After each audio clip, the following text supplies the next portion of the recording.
बहुत बहुत स्वागत है। दोस्तों, अगर आप चाहते हैं कि आपके चेहरे की सुंदरता बनी रहे, आपके चेहरे पर कोई कील मुहासे छाइयाँ ना हो, तो दोस्तों इसके कारण को समझना बहुत ज़रूरी है। और दोस्तों ये भी जानना ज़रूरी है कि हमारे चेहरे पे ये छाइयाँ क्यों होती हैं, कील मुहासे क्यों होते हैं।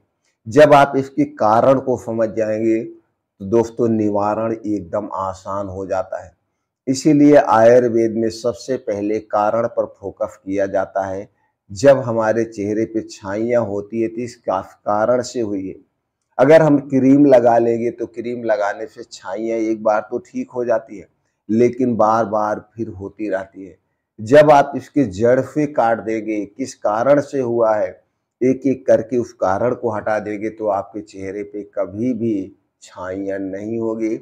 आपका चेहरा जैसे जन्म के समय था वैसे आपका चेहरा बना रहेगा। तो इस वीडियो को ध्यान से अंत तक दोस्तों सुनिएगा। सुनने के बाद अगर आप हमारी जानकारी से सहमत हो ना, तो वीडियो को दोस्तों लाइक ज़रूर कर दीजिएगा। चलिए जानते हैं सबसे पहले कि हमारा शरीर कैसे बना हुआ है, निर्माण कैसे हुआ है। दोस्तों हमारा शरीर 5 तत्वों से बना हुआ है। जब भी हमारे शरीर में किसी भी पोषक तत्व की कमी होगी, किसी भी प्रोटीन विटामिन की कमी होगी, उस प्रोटीन विटामिन की कमी के कारण हमारे शरीर में बीमारियां उत्पन्न होती हैं। और इनमें से 2-3 विटामिन मेन होती है। जैसे विटामिन विटामिन ए चेहरे की सुंदरता के लिए, स्किन रोग से बचाव के लिए विटामिन ए जरूरी है। इसके बाद दूसरी विटामिन है विटामिन ई। विटामिन ए और विटामिन ई, इसके अलावा सहायक रूप में कई विटामिन हैं, जैसे विटामिन डी भी बहुत जरूरी है। तो दोस्तों इनके हम स्रोत बताएंगे और इनकी कमी के कारण होने वाली समस्याओं के बारे में बात करेंगे, और इसका पूर्ति के लिए हमें नेचुरल तरीका क्या अपनाना चाहिए। उसके पहले कुछ और कारण पे, ये तो विटामिन हो ही गई, विटामिन की कमी से होता ही है, लेकिन सिर्फ विटामिन की कमी को पूरा करके आप इसे ठीक नहीं कर सकते, क्योंकि इसकी जड़ पे जाना पड़ेगा। तो दोस्तों चलिए जानते हैं जड़ क्या है।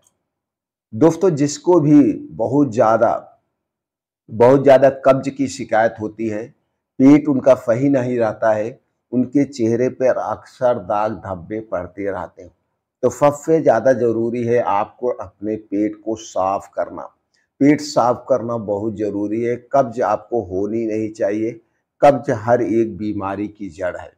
अब दोस्तों निकल के आया क्या? एक तो विटामिन की कमी, पोषक तत्वों की कमी, दूसरा आ गया आपका कॉन्स्टिपेशन यानी आपका पेट, क्योंकि यही एक इंजन है। जो कुछ भी हम खाते पीते हैं पेट में जाता है, और जब वो सही ढंग से डाइजेस्ट होगा तभी वो हमारे शरीर के लिए फायदेमंद होगा। तो आपको क्या करना है, अगर आपको कब्ज है, कॉन्स्टिपेशन है, सबसे पहले आप उसे खत्म करिए। तो कब्ज क्यों होती है? कब्ज होने के कारण पर चले जाइए। अगर आप दोस्तों बहुत ज़्यादा मात्रा में तली भुनी चीज़ों का प्रयोग कर रहे हैं, चाहे घर पे हो चाहे बाहर का, तो इसे आपको बंद करना। दूसरी चीज़, पैकेट वाली जितनी भी चीज़ें हैं अगर आप प्रयोग कर रहे हैं तो पैकेट की चीज़ें आपको खाना बंद करना होगा। पैकेट की चीज़ों में जैसे दोस्तों टॉफ़ी, बिस्किट, नमकीन, ब्रेड, टोस्ट, आइसक्रीम, इसे खाना बंद करना होगा। ये सारी चीज़ें हमारे शरीर के वात पित्त कफ को डिस्टर्ब करती हैं। जो लोग बहुत ज़्यादा मात्रा में कोल्ड ड्रिंक्स पीते हैं, कोल्ड ड्रिंक्स भी हमारे शरीर के कफ दोष को बढ़ाती है। कोल्ड ड्रिंक्स ठंडा होता है। जो लोग बहुत ज़्यादा मीठे पेय पदार्थ का प्रयोग करते हैं वो भी दोस्तों कब्ज को बढ़ाता है। इसलिए कोल्ड ड्रिंक, मीठा पेय पदार्थ आपको बंद करना होगा। धूम्रपान, अल्कोहल का सेवन बिल्कुल नहीं करना है। ये सारी चीज़ें कब्ज का कारण है। तो आपको करना क्या है? अपने खाने पीने में सबसे पहले बात तो फाइबर वाली चीज़ें लीजिए। अब फाइबर सबसे ज़्यादा किसमें पाया जाता है? फाइबर सबसे ज़्यादा दोस्तों पाया जाता है हरी साग सब्जियों में। ताजे मौसमी फलों का सेवन करिए। इसके अलावा बीन्स को रात में भिगो के आप ले सकते हैं। तो जब आप उसे भिगो कर लेंगे या अंकुरित करके लेंगे, उसमें सारे विटामिन मिल जाएंगे आपको। विटामिन का अच्छा स्रोत है वो है बीन्स। तो दोस्तों इसे भी आप ले सकते हैं। ड्राई फ्रूट रात में भिगो के आप ले सकते हैं। तो ये सारी चीज़ें सबसे अच्छा विकल्प है। अब हम विटामिन ए की बात करते हैं। ये तो आपने कारण समझ गया, खाना पीना क्या है वो भी आप समझ गए।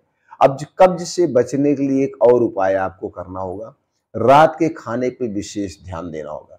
अगर आप देर रात खाना खाएंगे तो आप हमेशा कब्ज के शिकार बने रहें। देर रात को जब हम खाना खाते हैं वह खाना जल्दी से डाइजेस्ट नहीं होता है, जिसके कारण रात में पेट में गैस बनती है, एसिडिटी बनती है और दोस्तों हम कब्ज की शिकायत बने रहते हैं। इसीलिए रात का खाना सूर्य डूबने के 1 घंटा पहले आपको करना है ही करना है, अगर आपको स्वस्थ और निरोग रहना है। इसके कई सारे फायदे हैं, जैसा कि हमने हर आपकी वीडियो में आप लोगों को बताया।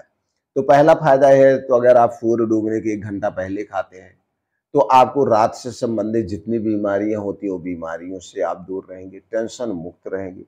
दूसरा सबसे बड़ा फायदा ये है, डेली आप 16 घंटे का उपवास कर रहे हैं और यही 16 घंटे का उपवास हमारे शरीर को निरोगी बनाता है। और तीसरा बड़ा फायदा जो है, जब हम 16 घंटे का उपवास करते हैं उस समय हमारे शरीर का टेम्परेचर भी कम होता है और हमारे शरीर को समय मिल जाता है अपने आप को रिपेयर करने का, यानी कि हमारा शरीर अपने आप को डिटॉक्सिफाई कर लेता है। इसलिए दोस्तों रात का खाना सूर्य डूबने के 1 घंटे पहले हमें खाना चाहिए। ये तो हो गया कारण, और दोस्तों कब्ज के जो कारण है उसके बाद हमें अब जरूरत है विटामिन ए के स्रोत की बात करें तो विटामिन ए सबसे ज्यादा जो पाया जाता है वो दोस्तों पाया जाता है गाजर में। गाजर में पाया जाता है, सेब, संतरा, ये जो फल हैं इनमें पाया जाता है। लेकिन गाजर की बात करें तो गाजर में सबसे ज्यादा विटामिन ए पाया जाता है और सबसे सस्ता है। तो दोस्तों इस समय गाजर का सीजन चल रहा है, तो अपने आप डेली रूटीन में 100 से 200 ग्राम गाजर डेली ले सकते हैं। लेकिन गाजर को भी बहुत अधिक मात्रा में नहीं खाना चाहिए, कोई भी चीज अधिक मात्रा में नहीं लेना चाहिए। इसलिए 100 ग्राम, 150 ग्राम अगर आप डेली ले रहे हैं तो 100 ग्राम डेली आप गाजर खाइए, तो आपके शरीर में कभी विटामिन ए या प्रोटीन की कमी नहीं होगी। इसके बाद डेयरी प्रोडक्ट में दूध, दही, मट्ठा इनमें भी पाया जाता है। लेकिन ये दूध, दही, मट्ठा, पनीर जितने भी डेयरी प्रोडक्ट हैं घर के होने चाहिए, घर के होने चाहिए। बाहर का खाने से कोई फायदा नहीं है। अब हम बात करते हैं विटामिन डी का। दोस्तों विटामिन डी का जो सबसे अच्छा स्रोत है जिसमें एक भी पैसा नहीं लगता है वो है सूर्य की धूप। तो दोस्तों हमें उगते हुए सूरज के सामने रोज 40 से 45 मिनट अगर हम व्यतीत करते हैं तो हमारे शरीर में कभी भी विटामिन डी की कमी ही नहीं होगी। आपको इसके लिए कुछ चीज खाने की ही जरूरत नहीं, या तो आप सुबह बैठिए, अगर सुबह आप नहीं जल्दी उठ पाते, वैसे तो सबको जल्दी उठना चाहिए, तो दोस्तों शाम के समय ढलते हुए सूरज के सामने आपको रोज 40 से 45 मिनट का समय बिताना चाहिए। दिन में भी आप सूर्य की धूप ले सकते हैं, लेकिन ये दिन वाली सूर्य की धूप तेज होती है जो कि हमारे चेहरे पे नुकसान पहुंचा देगी। इसलिए उगते हुए सूरज के सामने या ढलते हुए सूरज के सामने रोज बैठिए, आपके शरीर में विटामिन डी की कमी नहीं होगी। इसी तरह से बात करते हैं दोस्तों विटामिन सी की। विटामिन सी भी हमारे लिए बहुत जरूरी है। विटामिन सी हमारी इम्यूनिटी को स्ट्रॉन्ग करता है और अंदर के जो ऑर्गन है, लीवर, किडनी, छोटी आती बड़े आते, इन्हें डिटॉक्सिफाई करने का काम करता है। विटामिन सी के स्रोत की बात करें तो दोस्तों जितने भी खट्टे फल होते हैं उसमें विटामिन सी प्रचुर मात्रा में पाया जाता है। जैसे आंवला हो गया, नींबू हो गया, संतरा हो गया, सेब हो गया, अनार हो गया, सब में विटामिन सी पाया जाता है। तो दोस्तों इन फलों को अपने रूटीन में आप शामिल कर सकते हैं। अब हम बात करते हैं विटामिन ई की।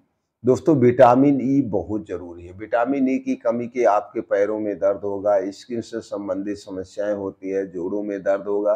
तो विटामिन ई का जो स्रोत है, अगर हम उसकी बात करें, अंकुरित बीज, अगर आप अंकुरित बीज अपने डेली रूटीन में शामिल करते हैं तो विटामिन ई की कमी नहीं होगी। तो दोस्तों अंकुरित अनाज की बात करें तो जैसे चना हो गया, मूंग हो गया, कद्दू का बीज हो गया, सूरजमुखी का बीज हो गया, इन बीजों को रात में आप भिगो दीजिए, सुबह छान करके कपड़े में लपेट करके आप इसे दोस्तों 2 दिन के लिए रख दिए, फर्स्ट क्लास ये अंकुरित हो जाएगा। फिर इसे अच्छी तरह से धुल करके रोज सुबह खाली पेट खाइए। बस इतना ही आपको ध्यान देना है। खाली पेट खाने से पहले और खाली पेट खाने के 2 घंटे बाद जब भी इसे खाएं, उसके 2 ढाई घंटे बाद तक आपको कुछ नहीं खाना पीना है, जब तक आपको खूब अच्छी सी भूख ना लग जाए। तो दोस्तों इस तरह से इस विटामिन की पूर्ति कर सकते हैं और अपने चेहरे को आप दाग, धब्बे, कील मुहासे से बचा सकते हैं। ये सबके लिए ज़रूरी है, सबसे पहले अपने पाचन तंत्र पे ध्यान दीजिए, डाइट पे ध्यान दीजिए, आप हर एक बीमारी से दूर रहेंगे।